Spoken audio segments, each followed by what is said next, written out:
को आगे बढ़ाते हुए बच्चों, आज हम पंडितों के विषय में यानी उनके उपदेश, उनकी बातें किस प्रकार चरितार्थ हैं या नहीं, इस पर इस पद में चर्चा करेंगे। कबीर कहते हैं, पंडित बाद बदनते झूठा, राम कहा दुनिया गति पावे, शाड कहा मुख मीठा, पावक कहा मूष जे दाज है, जल कही तृषा बुझाई, भोजन कहा भूष जे भाजे, तो सब कोई तिर जाई, नर के साथ सुवा हरि बोले, हरि प्रताप ना जाने, जो कबहूँ उड़ जाए जंगल में, बहुरी न सुरते आने, साची प्रीत विषय माया सु, हरि भगतन सु हासी, कहे कबीर प्रेम नहीं उपज्यो, बांध्यो जमपुर जासी। बहुत अच्छा। कबीर कहते हैं कि बदनते, बदनते माने वर्णन करते हैं, कहते हैं पंडितों के द्वारा। कबीर का कहना है कि पंडितों के द्वारा जितने भी मतवाद चलाए गए हैं वे सब झूठे हैं, असत्य हैं, मिथ्या हैं। पंडित बाद बदनते झूठा। पंडित लोग जितनी बातें करते हैं, जितने मतों के विषय में चर्चा करते हैं, वे सब मिथ्या हैं। क्यों? क्योंकि यदि राम कहा दुनिया गति पावे, राम कहने मात्र से या भगवान का नाम लेने से ही केवल प्राणियों का उद्धार हो जाए, उन्हें परम गति मिल जाए, कर्म इसमें निहित ना हो, केवल मुख से बोलने से, राम कहने से ईश्वर की प्राप्ति हो जाए, तो ऐसा नहीं हो सकता। राम कहने मात्र से परमात्मा की प्राप्ति संभव नहीं है। अगर ऐसा होता तो शाड कहा मुख मीठा, तो फिर चीनी कहने से, शाड माने शक्कर, शक्कर कहने से क्या हमारा मुख मीठा हो जाता है? बिना उसे खाए, बिना उसका स्वाद लिए, केवल कहने मात्र से, शक्कर का नाम लेने मात्र से क्या हमारा मुख मीठे का अनुभव करने लगता है? क्या हमारी जिह्वा मीठे का स्वाद देने लगती है? इसलिए यह कथन मिथ्या है। क्योंकि खांड कहने से, शक्कर कहने से यदि मुख मीठा नहीं होता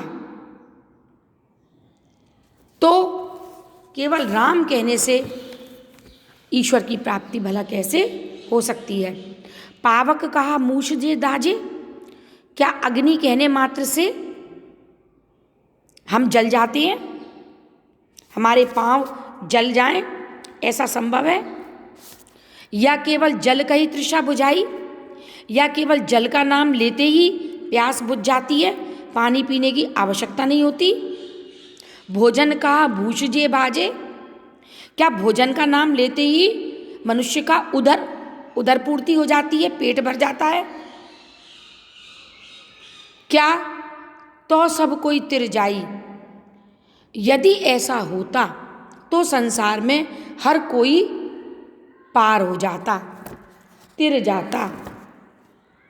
राम नाम के उच्चारण मात्र से ही हर किसी का उद्धार हो जाता, अगर ये संभव होता।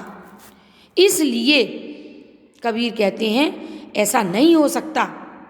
नर के साथ सुवा हरि बोले, हरि प्रताप ना जाने। कहने का तात्पर्य है कि यदि सुआ, तोता मनुष्य के साथ हरि ईश्वर के नाम का उच्चारण करता है तो फिर उसके साथ भी ऐसा ही होता। क्योंकि हरि प्रताप ना जाने, वो भी राम नाम की रटना करता है, लेकिन ईश्वर के किसी भी प्रकार के प्रताप को, उसकी वास्तविकता को, उसके सार को नहीं जानता, नहीं पहचानता। और ना जानते हुए भी वो आचरण करता रहता है, राम नाम की रटना करता रहता है। तो यदि केवल नामोच्चारण से ही ईश्वर की प्राप्ति होने लगे तो उस तोते की भी मुक्ति हो जाती, मिल जाती, जो स्वामी के साथ राम राम कहता रहता है, परंतु वह ईश्वर का प्रताप नहीं जानता और चूंकि वह महा अज्ञानी है, इसलिए वह कभी भी अपने स्वामी से अलग होकर या उड़कर जंगल में जाता है तो उसे भगवान के नाम का स्मरण कभी भी नहीं आता, नहीं रहता। इस तरह तोते के समान, कबीर का कहना है, कबीर का आशय है कि तोते के समान अज्ञानी लोग केवल भगवान के नाम का उच्चारण करते भी रहें तो इससे उनका उद्धार नहीं होता। परम तत्व का साक्षात्कार, परमात्मा का साक्षात्कार तो केवल आत्मचिंतन से, पवित्र आचरण से एवं ईश्वर की भक्ति से ही प्राप्त होता है। क्योंकि जो कबहू उड़ जाए जंगल में बहुरी न सुरते आने, जब वो तोता जो अपने मालिक के साथ राम के नाम का उच्चारण कर रहा है, यदि वो कभी भी पिंजरा खुला रहने से जंगल में उड़ जाता है तो उसे उस राम के नाम के उच्चारण की कभी भी याद नहीं आती।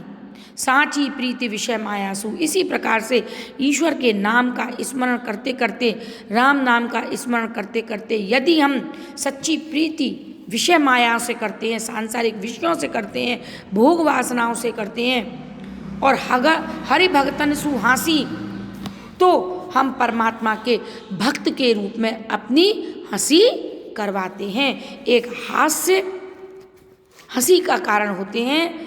और कहे कबीर प्रेम नहीं उपजो बादो जमपुर जासी, कबीरदास कहते हैं कि जब यमराज के दूत उन्हें बांधकर यमपुरी ले जाने के लिए आते हैं तो उसे कैसे भी मुक्ति नहीं मिलती, अपितु आवागमन के कष्ट उन्हें भोगने पड़ते हैं और मिथ्या मतवाद एवं आडंबरों से दूर रहकर ही पवित्र मन से भगवत भक्ति करने से ही परमात्मा की प्राप्ति हो सकती है।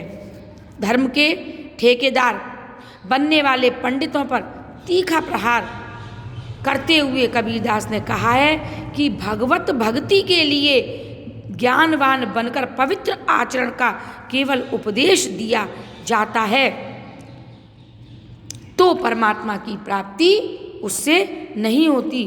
कबीर का अक्खड़ ओजस्वी एवं स्पष्टवादी रूप पूर्णतया स्पष्टवादी स्वर से दिखाई देता है या व्यक्त हुआ है।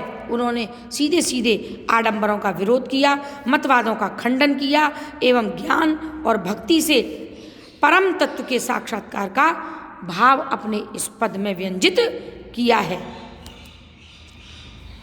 तुकांत पद है शैली, तुकांत पद शैली है इसमें, और प्रखर भावाभिव्यक्ति और लोकानुभूति का अच्छा समावेश आपके इस पद में दिखाई देता है। वर्णवृत्ति से इसमें जो है अनुप्रास अलंकार है तथा दृष्टांत अलंकार पूर्णतया दृष्टव्य है। बस आज इतना ही, आगे फिर। धन्यवाद।